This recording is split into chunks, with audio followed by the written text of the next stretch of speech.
প্রিয় দর্শকবৃন্দ, আপনার হয়তো ফুটবল খেলা দেখে ভাবছেন যে এটা কোনো আন্তর্জাতিক ফুটবল ম্যাচ, কিন্তু আসলে তা না। এটা হচ্ছে বাংলাদেশ চলচ্চিত্র পরিচালক সমিতি এবং শিল্পী সমিতির একটি ফুটবল ম্যাচ। সেই ম্যাচে শিল্পী সমিতি কিন্তু 2 গোলে এগিয়ে আছে, পরিচালক সমিতি কিন্তু 2 গোল খেয়েছে। আপনারা দেখতে পাচ্ছেন যে এখানে কিন্তু শিল্পীরা কিন্তু ভিলেন এবং হিরো সবাই কিন্তু এখানে একসাথে খেলছে। পরিচালক তাদের ডিরেক্টরের বিরুদ্ধে, অর্থাৎ পরিচালকের বিরুদ্ধে কিন্তু তারা কিন্তু অলরেডি 2 গোল দিয়ে দিয়েছেন।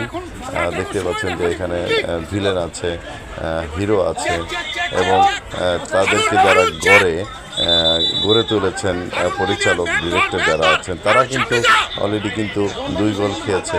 আপনারা দেখতে পাচ্ছেন যে পরিচালক সমিতির যে মিলন মেলা, অর্থাৎ ফ্যামিলির যে মিলন মেলা, অর্থাৎ পিকনিকে কিন্তু এই প্রোগ্রামটা করা হয়েছিল। হিরো ভিলেন মিলে পরিচালকের সাথে ফুটবল ম্যাচ খেলছেন। সেই ক্ষেত্রে কিন্তু পরিচালক সমিতি যারা খেলেছেন তারা কিন্তু 2 গোল অলরেডি হজম করে ফেলেছেন। দেখতে পাচ্ছেন যে প্রডিউসার ইকবাল সাহেব কিন্তু এখানে আছেন, দিঘির বাবাও কিন্তু এখানে আছেন। তারা কিন্তু খেলে যাচ্ছেন। বয়স কিন্তু তাদের অনেক হয়েছে, কিন্তু খেলার যে একটা কৌতূহল তাদের ভিতরে, সেটা কিন্তু কাজ করছে। দেখতে পাচ্ছেন যে তারা কিন্তু বল নিয়ে ছুটাছুটি করছেন।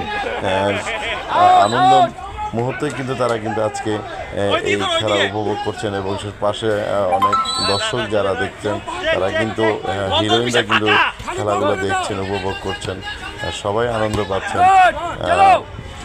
মডার্ন সিটি থেকে কিন্তু এই খেলাটা আমরা আপনাদেরকে দেখানোর চেষ্টা করছি। প্রিয় দর্শক, এই ফুটবল ম্যাচ যারা ফুটবল প্রেমী যারা আছেন সবাই এই খেলাটা দেখবেন এবং যদি ভালো লেগে থাকে অবশ্যই আমাদের এই খেলাটা শেয়ার করবেন, কমেন্টস করবেন।